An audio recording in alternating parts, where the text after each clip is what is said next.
Assalamualaikum warahmatullahi wabarakatuh, pemirsa kalian yang berbahagia. Pada kesempatan ini saya bertemu dengan Kepala Dinas Kesehatan Kota Pekalongan, Bapak Slamet Budianto. Assalamualaikum Pak Budi. Waalaikumsalam Pak Asep. Ya Bapak, ini COVID-19 nampaknya belum berakhir Pak. Ya. Dari bulan Maret sampai sekarang terus-menerus menunjukkan gejala, bahkan di beberapa tempat ini yang terinfeksi semakin lama semakin banyak. Ya. Saya ingin mengetahui kondisi di Pekalongan sampai Kota Pekalongan sampai saat ini seperti apa Bapak, bisa dijelaskan? Baik Pak Asep, jadi untuk data COVID-19 di Kota Pekalongan ini perkembangannya memang belum menunjukkan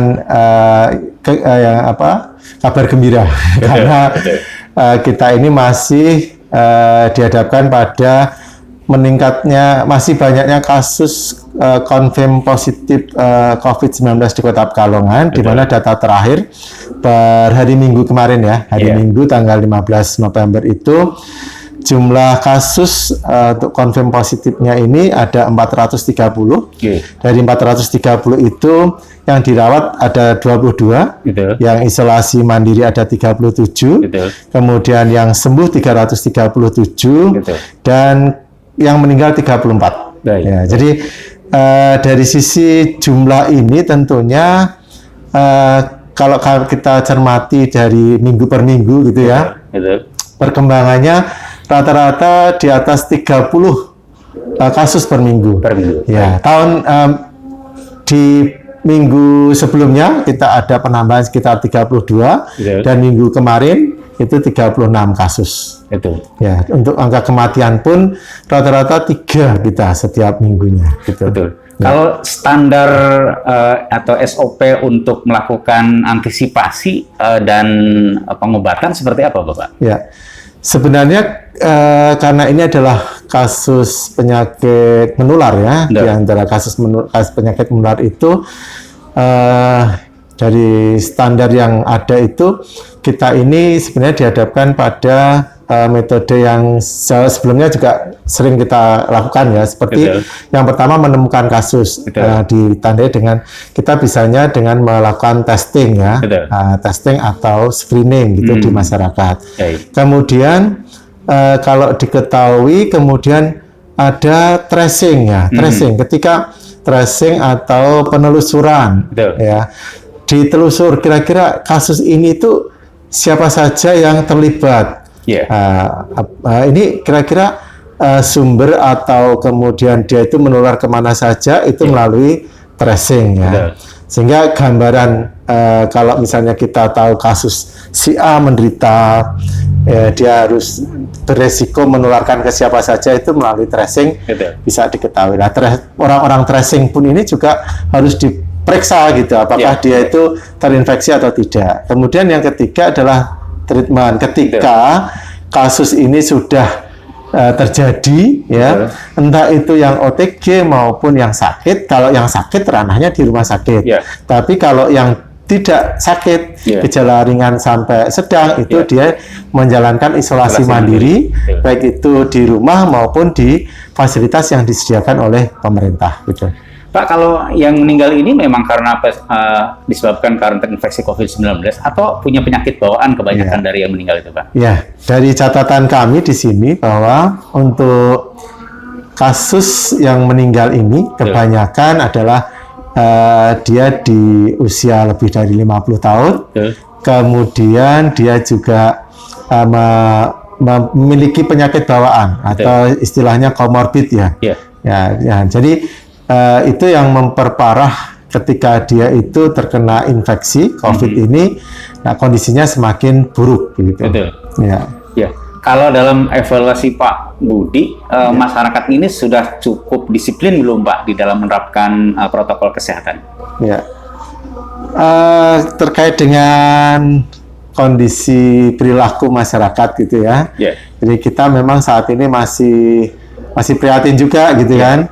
Kalau melihat di masyarakat ini, kesadaran masyarakat untuk menerapkan 3 atau 4M ya, yang kita kenal dengan yang pertama memakai masker, kemudian mencuci tangan pakai sabun dengan air mengalir, kemudian menjaga jarak dan juga menghindari kerumunan. Ini yang saat ini kita belum bisa melihat ya perilaku itu tercermin dari kebiasaan masyarakat sehari-hari. Gitu. Sungguh-sungguh ya Pak ya? Ya, jadi padahal saat ini tadi menurut data yang kami sampaikan bahwa Kota Pekalongan ini menurut evaluasi yang dilakukan oleh pusat maupun provinsi yang setiap minggu selalu mengeluarkan rilis untuk zonasi penyebaran COVID, Kota Pekalongan ini masuk dalam zona orange. Kalau tingkatannya kan merah, orange, kuning, kemudian hijau. Kita masih pada zona di mana tingkat resiko penularan ini sedang. Begitu. Ya. Baik, Bapak.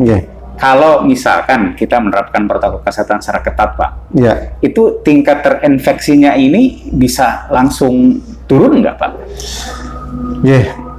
Kalau menurut teori gitu ya, bahwa salah satu pencegahan dari penyebaran penularan penyakit itu ya memang menerapkan pola-pola seperti itu ya. Jadi kalau kita ini berperilaku misalnya masker gunanya kan untuk menghalangi penyebaran ketika orang kontak erat, kontak langsung ya dengan penderita. Kita nggak tahu orang yang kita hadapi itu sebenarnya terinfeksi atau tidak. Ketika kita itu bicara, delalah misalnya ini kita nggak sadar bahwa karena kita itu nyemprot, kemudian kita juga lupa bahwa kita lupa jaraknya itu dekat gitu kan, sehingga kalau biasa kan, kalau kita ini kadang karena akrab gitu kan, akhirnya seringnya jarak ini menjadi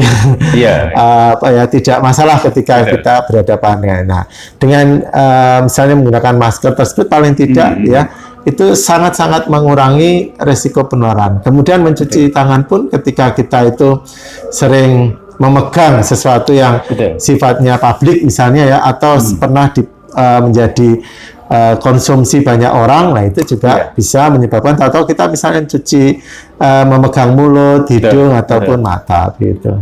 Pak, ada satu hal yang bisa memperkuat imun adalah dengan olahraga, Pak. Tapi kok nampaknya tidak dikampanyekan dalam 3M atau 4M itu, Pak? Sebenarnya di dalam awal itu bahwa salah satu upaya untuk meningkatkan atau mencegah dari penularan ini adalah meningkatkan imun dengan germas, Pak. Germas itu komplit ya. Kalau kita bicara germas itu dari makan makanan yang bergizi, dalam rangka meningkatkan jumlah vitamin yang kita konsumsi. Kemudian dengan olahraga, berolahraga itu juga bisa aktivitas.